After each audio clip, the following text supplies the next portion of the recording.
Jadi kalau begitu, berhasil itulah yang menjadikan kita bahagia. Silakan. Untuk apa kita sukses di waktu muda, sedangkan waktu kita untuk menuju sukses itu masih panjang?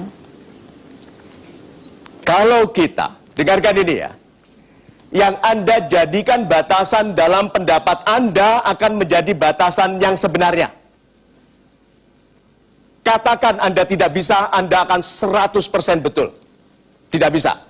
Kalau Anda bilang bisa, ada kemungkinan bisa dan tidak bisa. Tapi begitu bilang nggak bisa, bisa pun Anda salah-salahkan karena Anda malu terlanjur bilang tidak bisa. Jadi kalau begitu jangan batasi. Seorang yang hebat itu menjadi bebas sekali di dalam batasan yang kecil. Lalu orang lain sayang kok dia hebat sekali tapi dibatasi, dibesarkan batasannya.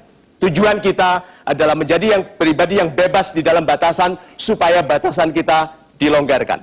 Itu. Jadi kalau sudah terlanjur tua, dalam tanda kutip, apa masih bisa sukses? Yang kasihan itu terlanjur tua. Kenapa kok mendadak tua?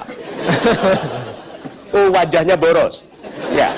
Nah, orang yang terlanjur tua adalah anak muda, anak-anak muda yang masih bermain-main dengan hidupnya, tahu-tahu sadar waktu main-main sudah habis. Bagi anak-anak, main-main itu keseluruhan hidupnya. Jadi kalau ada orang tua marah ke anaknya, ini kok main-main saja, itu memang hidupnya anak-anak. Tetapi yang aneh, dia bisa tumbuh menjadi orang dewasa yang masih main-main. Nah, orang ini yang terlanjur tua. Tahu-tahu bangun pagi hari, loh aku udah tua ya? Begitu. Nah, untuk orang-orang seperti itu, tetaplah di golden ways. Berikutnya. Manfaat yang real, yang nyata apa bagi kita dan sekitar kita bila kita berhasil semudah mungkin? Kalau kita berhasil semudah mungkin, kita bisa jalan-jalan dengan istri waktu masih muda. Bisa dibayangkan berhasil tua lalu jalan-jalan pelan-pelan. Kita menjadi ketua yayasan bagi pengembangan kehidupan bangsa yang baik mumpung masih muda. Sehingga waktu kita katakan, kita daki gunung itu, kita seberangi lautan itu, masih bisa. Dan ini masukan sederhananya, jadilah orang yang berhasil semudah mungkin supaya Anda bisa cepat selesai mengurusi diri sendiri. Dan setelah itu Anda mengurusi orang lain. Gitu.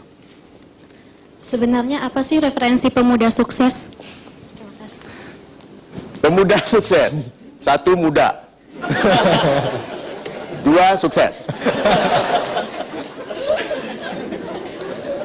Ingat ya, keberhasilan itu selalu punya 2 sisi. 1, mencapai yang dulu kita inginkan. Dan sekarang Anda harus disebut berhasil untuk yang dulu kita inginkan. Dan semua kita adalah pribadi-pribadi yang sedang mengupayakan keberhasilan untuk yang sekarang kita inginkan. Itu. Umur berapa sebenarnya dikatakan sukses di waktu muda? Umur berapa? Sulit dikatakan, tetapi ini yang saya lakukan dulu untuk usia saya sendiri. Saya tidak cari uang dari 0 sampai 35 tahun.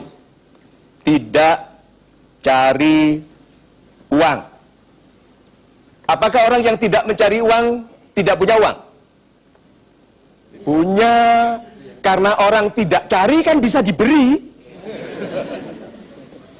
Dan orang-orang yang tidak cari uang lebih pantas dibayar karena tidak kelihatan mata duitan. Orang lain akan memaksa dia menerima uang. Jangan cari uang sebelum umur 35 tahun. Ikhlas bekerja sebaik mungkin. Dari 35 tahun